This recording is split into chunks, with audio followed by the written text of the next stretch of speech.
आपने कर्ण के बारे में तो सुना ही होगा। महान दानवीर, एक ट्रेजिक हीरो।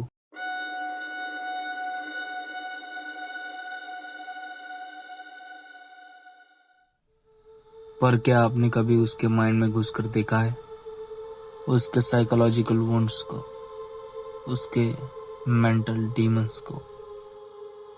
आज मैं आपको एक ऐसी कर्ण की कहानी सुनाऊंगा जिसे आप साइकोलॉजी टेक्स्ट बुक में पढ़ेंगे। एक ऐसा कैरेक्टर जिसके अंदर की वॉर बाहर की वॉर से ज्यादा इंटेंस थी। कर्ण का जन्म हुआ और उसी पल उसे छोड़ दिया गया। इमेजिन कीजिए, एक न्यूबॉर्न का साइकोलॉजिकल ट्रॉमा, वो इंस्टिंक्ट जो हर बच्चे को होता है, सेफ्टी, अटैचमेंट एंड लव, उसी को उससे छीन लिया गया। यह अबैंडनमेंट वुंड कर्ण की प्योर पर्सनालिटी को शेप करती है।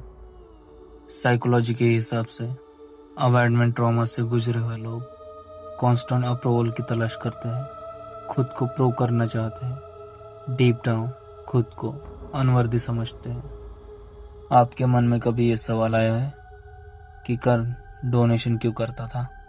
क्योंकि हर डोनेशन के साथ वो सोचता था, शायद आज लोग मुझे एक्सेप्ट कर ले, शायद आज मेरी वर्थ प्रूव हो जाए।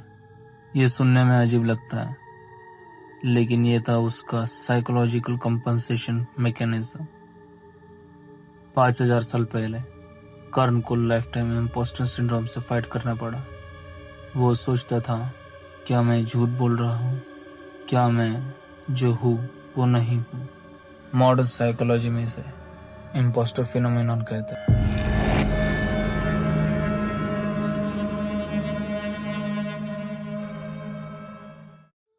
लोग खुद की सक्सेस को इंटरनलाइज नहीं कर पाते। उन्हें लगता है कि एक दिन सबको पता चल जाएगा कि वो नकली है। कर्ण के साथ भी यही हो रहा था। चाहे वो सूत पुत्र के तौर पर रिजेक्ट हो जाए या राजा के तौर पर एक्सेप्ट, अंदर से वो हमेशा डाउट करता रहा। इससे बचने के लिए कर्ण ने एक साइकोलॉजिकल आर्मर बनाया था। वो कवच कुंडल सिर्फ फिजिकल नहीं थे, वो उसके मेंटल प्रोटेक्शन थे। हर इंसल्ट पर वो अपने अचीवमेंट दिखाता, देखो मैं कितना कैपेबल हूँ, देखो मैं देने वाला हूँ।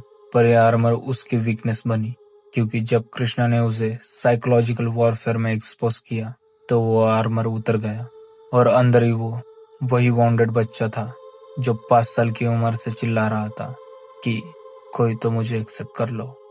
आज हर ऑफिस में, हर कॉलेज में कर्ण मिल जाएगा, जैसे ओवर अचीवर जो 2-3 जॉब करता है, सर्टिफिकेट कलेक्ट करता है, पर अंदर से खाली महसूस करता है।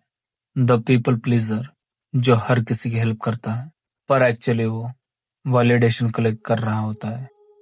द एंग्री यंग मैन जो हमेशा फाइट मोड में रहता है, क्योंकि उसे लगता है कि दुनिया उसके अगेंस्ट में है।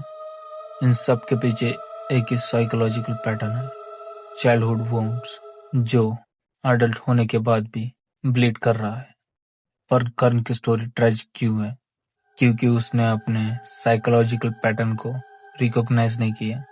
अगर वो आज होता तो साइकोलॉजिस्ट उसे ये सजेस्ट करते, नंबर 1, एक्नॉलेज द वुंड। पहले स्टेप में मानना होगा कि अंदर एक वुंडेड चाइल्ड है, उसे अटेंशन चाहिए। Number 2, reparent yourself.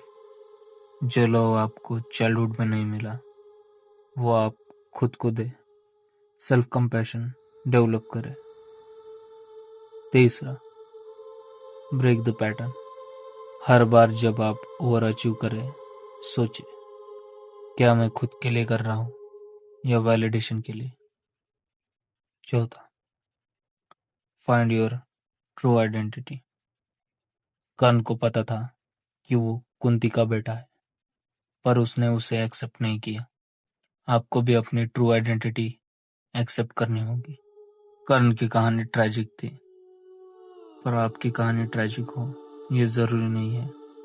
आप उस पैटर्न को ब्रेक कर सकते हैं। मैं खुद इस जर्नी से गुजरा हूँ।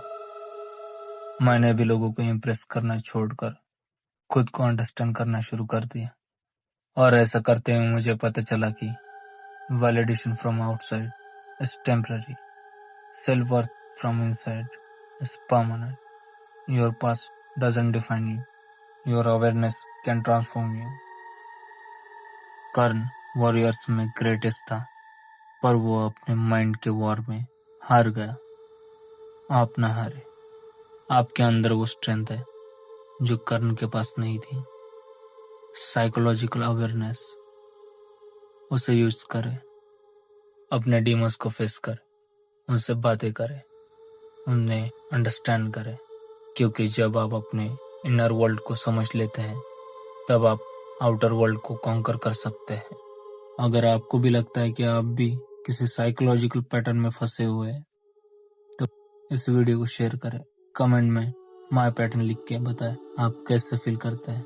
और अगर आप ऐसे साइकोलॉजिकल स्टोरीज और एनालिसिस चाहते हैं तो चैनल को सब्सक्राइब करें, और याद रखें, the greatest war is an outside, it's inside your mind and you have the power to won it.